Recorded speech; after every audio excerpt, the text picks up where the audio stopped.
Тут не ценятся понты, и ленивым здесь не место. Скромность, упорство и трудолюбие.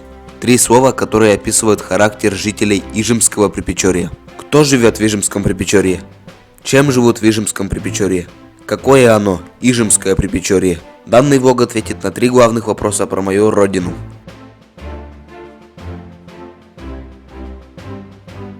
Пчелам, всем веселым! Чё вам, данный Артяс? Это большой ролик про Припечорье. Я сейчас нахожусь в Ижемском районе, в аэропорту. Это вертолетная площадка. Совсем скоро туда сядет вертолет. Внутри аэропорта нет отопления. Вот там стоит балок, и там можно согреться. Тут можно сидеть, греться. Ну да, тепло. В 70-е годы прошлого столетия аэропорт принимал самолеты. Прочная бетонная полоса выдерживала такие самолеты, как Ан-2, Як-40, Л-410. Благодаря этой взлетной полосе в 2010 году спасся 81 человек. На моем канале имеется специальный фильм про это событие.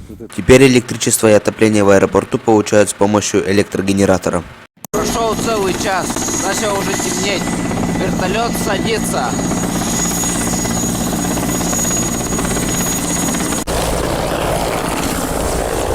Вот это жесть, вот это жесть. Снег поднял только.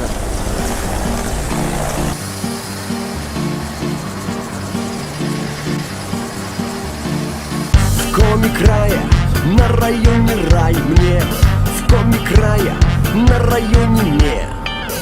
В коме края, на районе рай мне. В коме края, на районе мне. Мы взлетаем. В коме края, на районе рай мне. В коме края, на районе мне. В коме края, на районе рай мне. В коме края тает снег. Вот и мы прилетели. Про Ижемское Припечорье расскажу на основе села Брыкованск. Это моя родина. Сюда я и полетел с Ижмы на вертолете. От Ижмы до Брыкованска напрямую через лес около 60 километров. Лететь 20 минут. Между селами, будто разделяя мир на большую и малую земли, течет река Печора. В межсезонье, когда на реке Ледоход или Шуга, с Брыкованска до Ижмы можно добраться лишь на вертолете.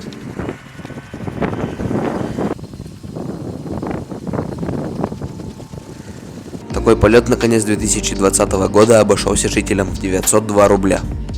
Древние коми села осваивали по берегам рек, и это логично. Во-первых, река была основным транспортным путем и обеспечивала едой. Во-вторых, с точки зрения мифопоэтики, для коми река – это граница между двумя мирами, между мирами живых и мертвых. Эй, тайга, расшумелся лес и расплескались берега с нами. Эй, давай, коми морда донайорд, я вместе зажигай. Да, когда первый житель приплыл на место нынешнего Брыкованска, то увидел тайгу. От леса избавились огнем.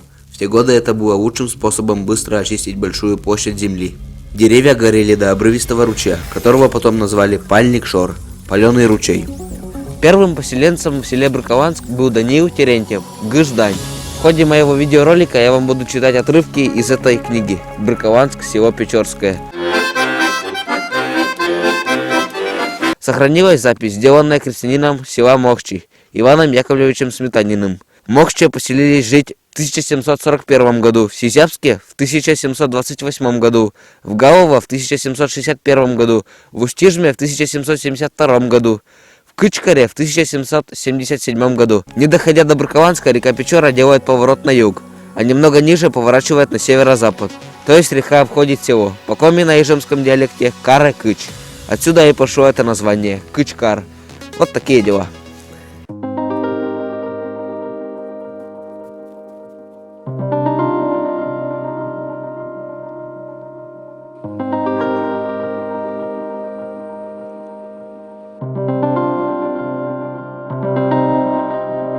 Сегодня в селе минус 25. Ощущается как минус 30. Ну а что нам делать на каникулах? Мы пошли кататься на самокате. Из Устинской нефтегаз радует девчонки глаз. Миены жмек коктейлов, меча и жемки любовь. Книж по густы гоу, навесы на воу. Было бы глупо рассказывать про Припечорье, не взяв интервью у самих жителей. И первым спикером будет мой двоюродный брат. Снимаете, да? Ага. Кто первый раз на моем YouTube-канале, меня зовут Генрих Немчинов. Чтобы поближе познакомиться с моим творчеством, переходите в плейлист «Рекомендация автора». Не забудьте подписаться, поставить лайк.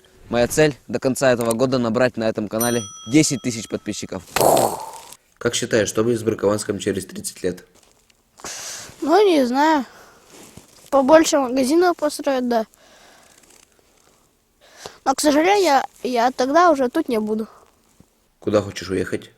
Не знаю, наверное, в Сыктывкар. Родителям помогаешь?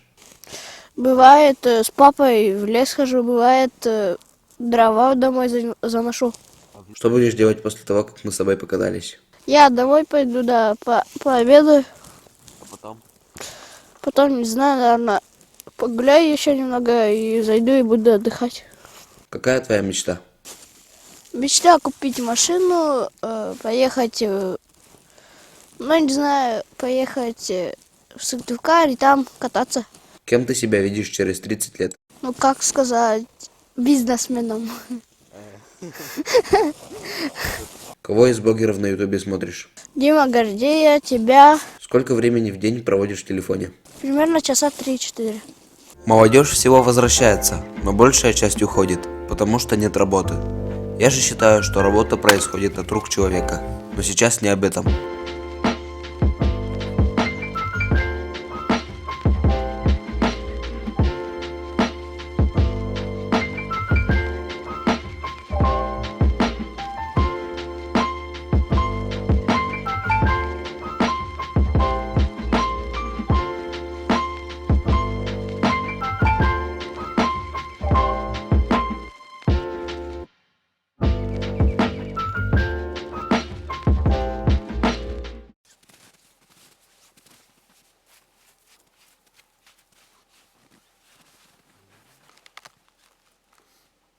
Брыкованск делится на несколько частей. Например, сейчас я нахожусь в местечке Шорсай. Здесь нет улиц. Это одна улица, улица Шорсайская. Я думал, что это местечко маленькое. Оказалось, что здесь много построек. Уже много ручьев занято на самом деле туда. И все еще до сих пор люди строятся. Значит, село живет.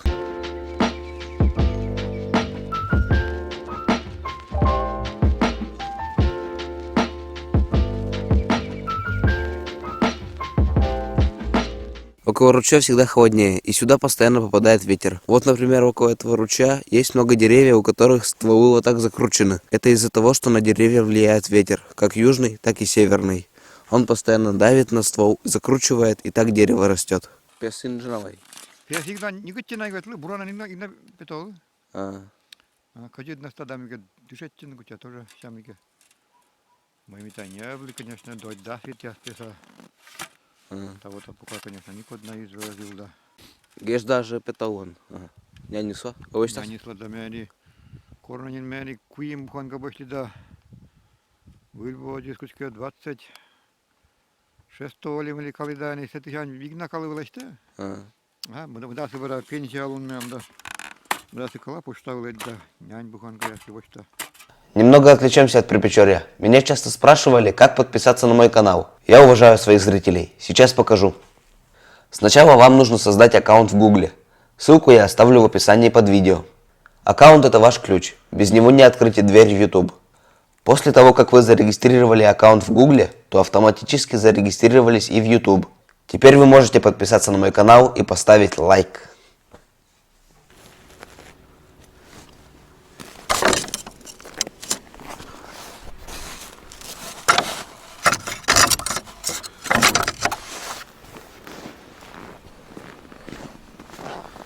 Итак, доброе утро. Начинается утро в Припечорье. Сейчас время где-то около 9 часов. В интернете написано, что в 9:45 будет рассвет.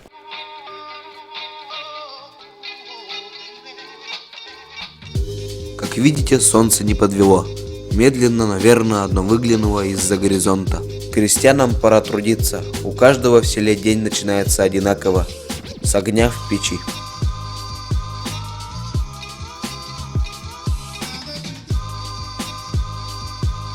Холодной зимой дрова разлетаются, как горячие пирожки. И сейчас мы заправим лошадь водой и поедем в лес за дровами.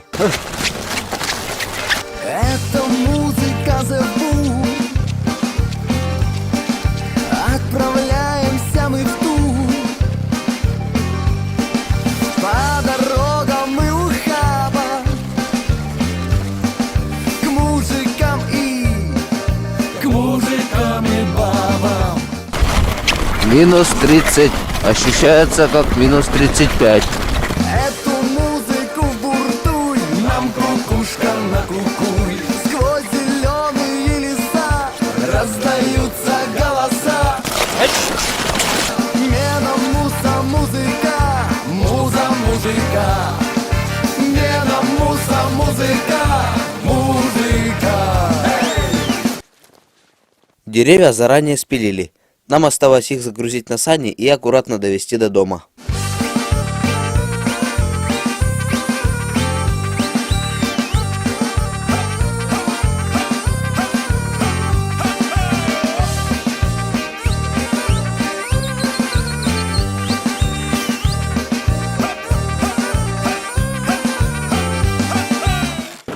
Таня, що ти пам'ятаєш, куди чесно? Вот здесь, значит, 73 год был. 73 году. Когда кипела 9 класс, мы винтаж туда навекли, то летис, Да. январь летис. Глубоко летим, винтаж туда навекли. Глубоко раз еще, вот что навекли, ну и зимник кузял. Подан. Уже? Уже. А мы кузняво честно, не что то насыпали мы за. И насыпали, просто зимник, конечно, гульдажер, я сам той лестный, мне кажется, что из-за чистительного. Зимник. Nasıl pıskar? Zimnik yıkarını, zimnik tayalasını da sütü ötüyüşetlasını Toulouse admetlisinde А подка с пыром это Дизвестон. Kutka. Эстерн районас. Kutka, evet. Oni tam medbarko ya şey ispitun, luiranız nana var. Kutka. Voğullar, kutka da anasını da voğullar.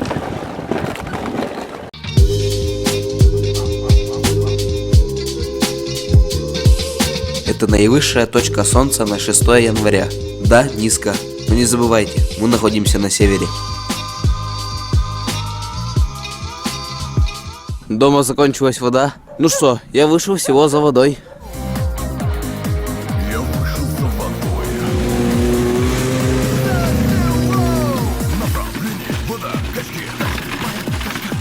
Заправляю полный бак. Да, я босс, рос там, где навоз, под небом звезд, борщевик, стадо коз, урожай сенокос. В сети появилось забавное видео, как в минус 30 водоплавающий зверек купается в небольшой проруби. Запись на своем YouTube-канале опубликовал Генрих Немчинов. Известный блогер попросил своих подписчиков отгадать, что за зверь такой водится в республике Коми. Да-да, это не шутка. Я снял, как питается выхухоль на льду рядом с водоколонкой, и это видео показали в местных новостях.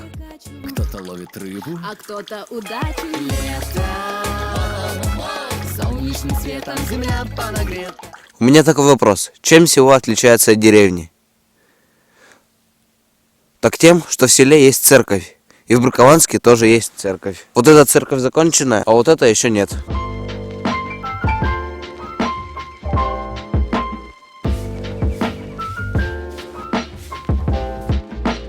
Когда-то работал колхоз Бракованский.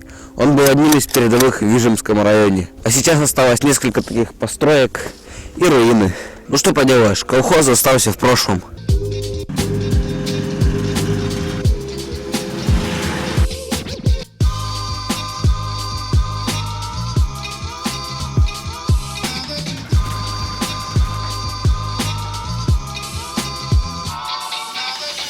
В селе работает несколько государственных организаций и магазины. Многие живут на пособия по безработице. Кто-то зарабатывает деньги своим трудом. Например, продает дрова. Или же можно растить скотину и продавать мясо. А лошадей, например, зимой принимают на машину и увозят куда-то. Или разводить, или зарубить.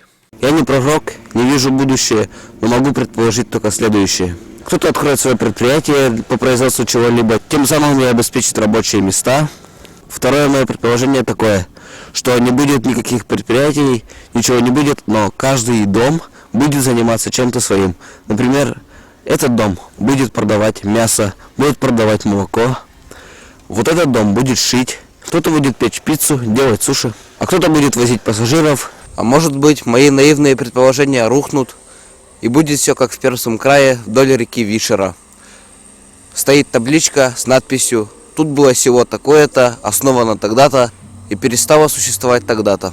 Но я в это не верю. Посмотрите на молодежную улицу. Ульпощевок, как говорят местные, это как и Шорсай, большая часть Бракованска. Тут люди все еще строятся, значит хотят жить именно здесь.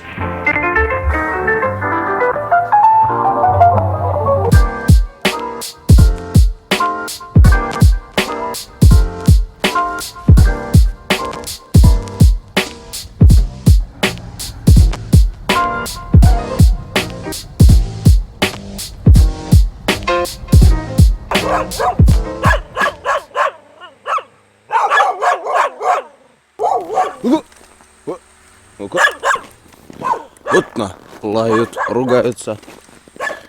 Снимал, начали ругаться. Хочется так тихо снимать, чтобы лишнего внимания не вызывать. Но не получается.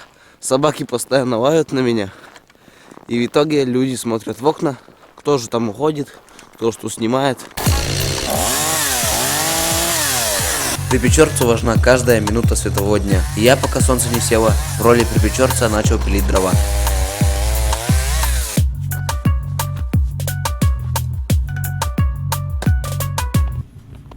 Как говорил Спиридонов, работайте, в работе счастье. И он был прав.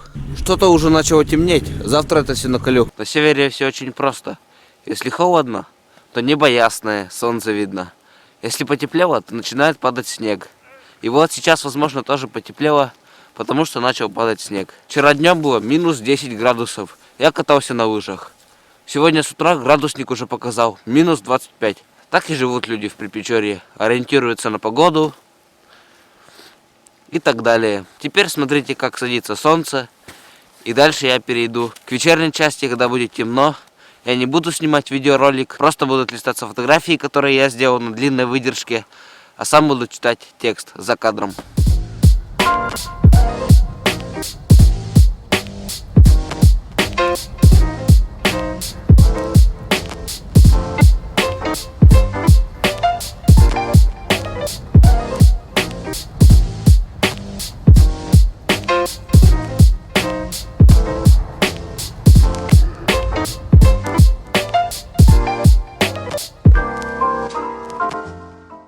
Извините, что так долго тянул, для меня это показалось бомбезно крутым. Солнце скрылось за высоким косогором. Ночь плывет, роняя звезды по озерам. В этот час, плетясь причудливым узором, зажигаются огни моей печоры. В этот час, плетясь причудливым узором, зажигаются огни моей печоры. Одними фотографиями природы вечер не опишешь. Как же без общения с семьей?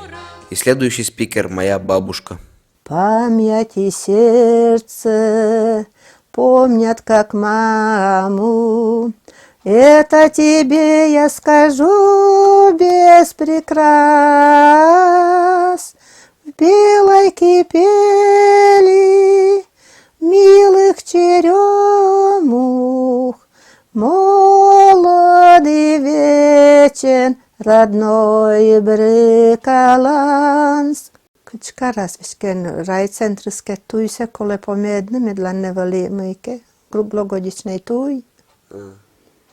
Pilje gore dvoteđvet brake tu justavi ima šavo dževu se mike modisno izi pomednus. Ša medlanne vešken kad kujim se lovila se sten vraćvali. Minjen zadum je ne specialičan poriš Jezus. Mi vešer tek koljamda. Ne mi okted. Proizvodstvo nikučema bila Tom Jezus vedva taga žena. До школа строительства. А школа надо.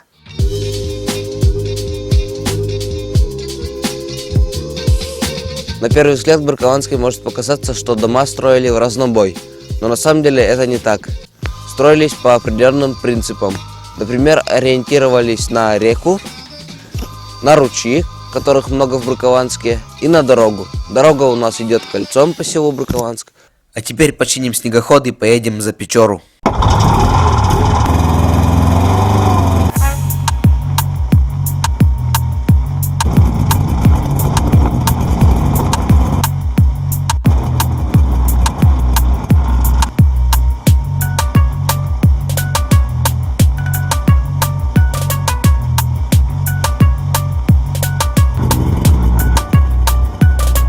Мы едем по матушке Печоре. Река Печора круглый год кормит нас рыбой, а луга за ней наших домашних животных сеном.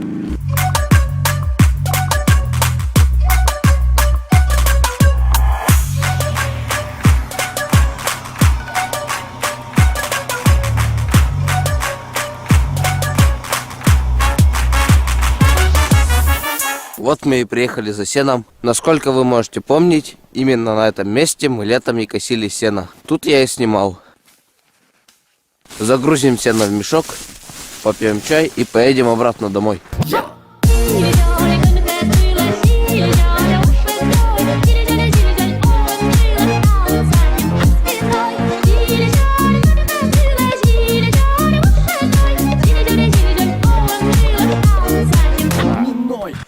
Пана.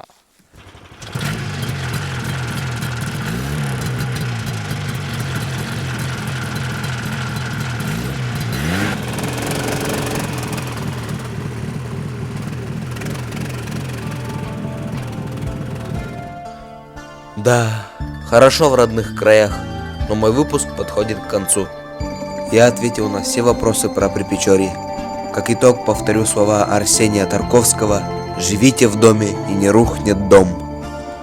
Чужі бідні, що дворшери, деревня шпети, нові чори, ще радарем, візягач дакати, Morța sotii, askoknile,